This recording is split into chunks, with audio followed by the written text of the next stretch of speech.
Computing the profitability of a water refilling station business. Hello everyone, this is Jess Alcaraz. I teach people accounting, business, and financial literacy concepts. And for this video, we are very fortunate na meron tayong isang follower na nag-share ng business numbers niya about her water refilling business. So, nag-chat si ma'am sa akin last time and she just wanted to confirm in tama ba yung pagko-compute niya ng profitability ng business niya. And ayun, so we had this discussion. I asked her a lot of questions. Yun na yung sabi ko sa kanya that, ma'am, I'll be asking permission na hingiin yung mga numbers mo.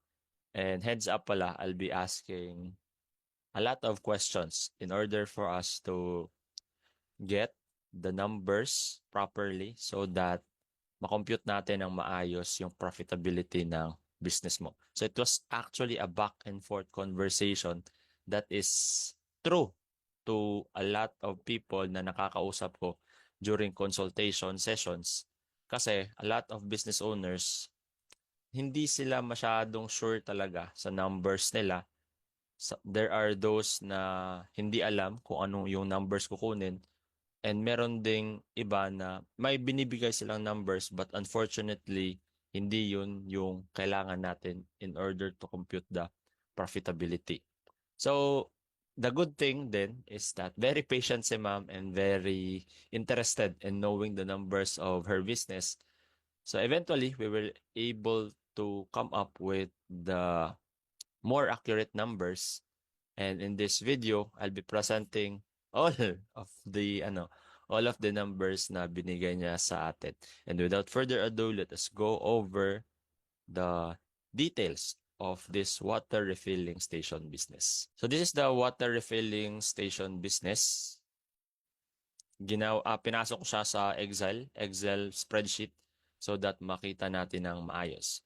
So the business has been operating for 3 years and 8 months. And the initial capital was actually 1.2 na dapat to eh. Initially, 600 yung sinabi ni ma'am. Then later on, she mentioned na almost 1.2 million pala yung napasok niya sa business. 600,000 was used to build the building. So nagpagawa talaga siya ng building for the water refilling station business.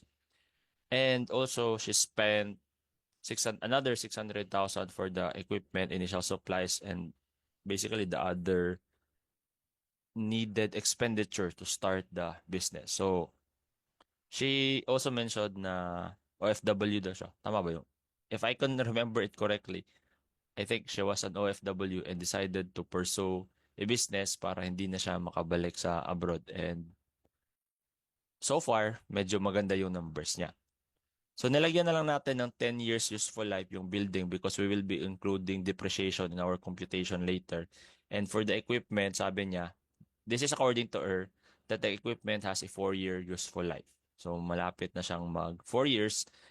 This is important because mayroong useful life yung mga non-current assets natin as like building and equipment so as to record in our expenses yung paggamit ng mga assets na ito because these assets are giving us income for a long period of time. So yung pagkakabigay ng income from these assets, there is a corresponding expense to that and yun yung tinatawag na depreciation expense. This is also one way by recording, by allocating a portion of your revenue or your expense towards depreciation, you are also setting aside funds later that can be used for the repair, maintenance, and even acquisition of a new equipment or building. So, the other thing na na-mention niya with regards to the monthly gastos would be dalawang motorcycle that are used for delivery. So, these are just estimates, 3,000 each. Kasi roughly yung mga motorcycle nasa 2,500 to 3,000 as far as I know yung monthly. So dalawa daw. So nag-assume na lang ako ng figure, 6,000 for both. Then meron din silang L300 na van, yung parang ano ba yung term nun? Closed van siya.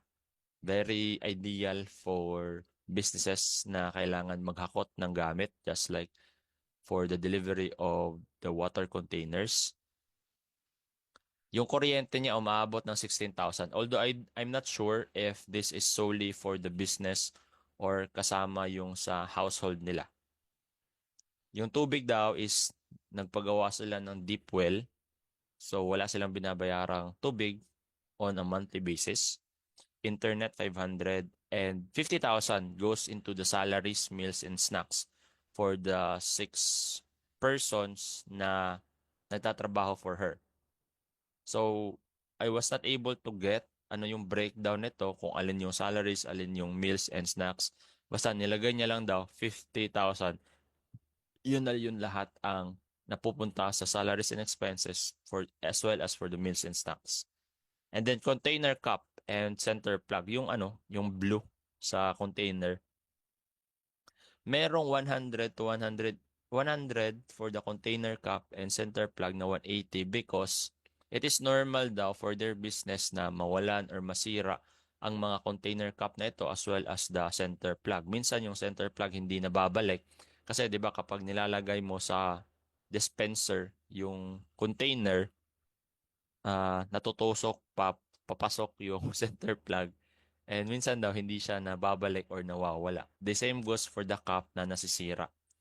So, merong average na 100 pesos and 180 pesos for the monthly expenses. For the gasoline, syempre kasi nagdi-deliver, medyo malaki. 15,000 pesos for the gasoline. I think this is for the delivery motorcycles as well as the L3 na rin. And then, ano pa ba? Ito, filter. So, every month, merong filter na pinapalitan. Yung 3,000 pesos na ito, I just got it from Shopee and Lazada because hindi na naibigay ni ma'am yung amount ng filter. So, naghanap na lang ako. Yung pinakamura na lang yung nilagay ko, which is around 3,000 pesos. So, this is on a monthly basis. And then, asin. Isang sakong asin, 400 pesos. Hindi ko natanong para saan yung asin. So, just let me know sa comment kung para saan yung asin in our water refilling station business. And then, okay. Punta na tayo sa depreciation. Take note that the cost of the building is 600,000 and then it is useful for 10 years. So, ang ginawa ko dito is that the 600,000 which is in B4 is divided by 120 months. Bakit 120 months? It is simply computed as 12 months sa isang taon times 10 years, kaya 120. So no salvage value in this example. Therefore, we have to take into account 5,000 pesos worth of depreciation every month attributable to the building. And for the equipment naman, medyo malaki kasi 4 years lang yung useful life niya. So, 600,000 divided by 48. Saan galing ang 48? It is simply 12 times 4. So, total monthly expenses ng business ni ma'am is 127,680. So, these are the fixed expenses. Total nyo lang lahat yan. So, medyo malaki, no? Kung titignan mo, nakapakalaki yung 127,680 for the monthly expenses. And then, aside from that, meron din tayong membrane. Hindi ko alam ano tong membrane. Basta, meron daw yearly na pinapalitan na membrane amounting to 18,000 pesos. This is on an annual basis. And then, the container seal, yung puti, or depende sa color ng seal na meron kayo. And then, pinapainit ng heat gun para kumakapit siya sa cup to seal the cup. Roughly 30 cents ang isa. So, this is variable. So, we will be computing it later. And then, we'll now go to the sales data. So, sa sales data ni ma'am, sabi niya, merong times na 30 pesos, 25 pesos, and 20 pesos yung binibigay nilang price. So, on a good day, they are able to sell a total of 350 refills. So 350 refills, ang breakdown niyan is 100 refills belongs to the 30 pesos. 200 of the refills, 25 pesos. And then, minsan, yung sa mga ano daw, sa mga nangangailangan, okay? Para sa mga nangangailangan, they give it for 20 pesos lang. Roughly 50 refills daw yan per day. So, multiply natin tong price tsaka the number of refills, we will arrive at the average daily sales. 3,000, 5,000, 1,000. So, in terms of the number of refills, 350. And then in terms of the number of the total sales per day, that's 9,000 pesos. And let's get the monthly sales. So sa isang buwan, if tuloy-tuloy yung 350, we will be able to sell a total of 10,500 pieces or refills. And then, yung sales niya is 270,000 pesos on the average. Minsan mataas, minsan daw medyo mahina. Okay? And then, less the variable expense attributable for the sales. So, magkano to? 10,500 refills times 0.30. Yung sales on a monthly basis amounts to 3,150. So, total sales less the variable cost, yung contribution margin natin, or in this case, the gross profit, 266,850. Less the monthly expense na 127, ito, yung total kanina, 127,680. And then, aside from this, we have to deduct the allocated monthly expenses for the membrane. Kasi yung membrane natin, 18,000 siya annually. So, let's just compute the per month. So, meaning, 18,000 divided by 12, 1,500 is allocated on a monthly basis for the membrane. So, this is important. Ako, personally, I find this very important so that alam natin whether or not we are having a profit or loss considering na nagiging conservative tayo. Kasi hindi naman ito talaga, this is being paid on an annual basis. So, hindi siya yung tipong babayaran mo in installment.